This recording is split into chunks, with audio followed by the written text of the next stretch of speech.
વિશે સરસ. પક્ષીઓના શું શું શરીરના ભાગ હોય ને? એ શાનાથી ખાય?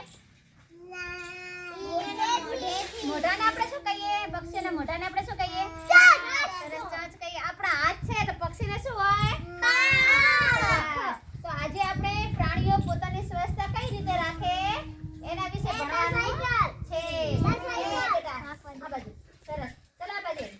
પ્રાણીઓ પોતાની સ્વચ્છતા કઈ રીતે, તમે કયા કયા પ્રાણીઓ પાળો આમાંથી?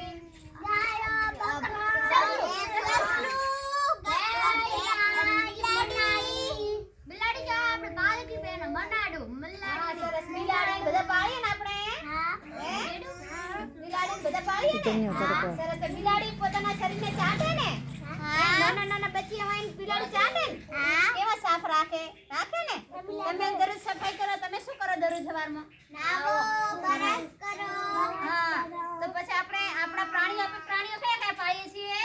બિલાડી, હા. કૂતરો, હા. ગાય, ભેંસ, બકરી. બકરા. હા, એ બધા પ્રાણીઓને આપણે સરસ. એ બધા પ્રાણીઓને આપણે રાખીએ કે નહીં? પાળીએ છીએ ને? તો એ આપણને શું આપે? હા, તો એ પ્રાણીઓને આપણે સ્વસ્થ રાખો, પ્રાણીઓને આપણે શું કરીએ? બોલો, તમે એને સ્વસ્થ રાખવા માટે શું કરીએ? આપણે નવડાવીએ કે ના નવડાવીએ? તમે પ્રાણીને નવડાવો? સરસ. આપણે પ્રાણીઓને સ્વસ્થ રાખવા માટે શું કરીએ? ગાય, ભેંસ, બળદ એ બધાને આપણે શું કરીએ છીએ? બિલાડી, હા, નવડાવીએ છીએ.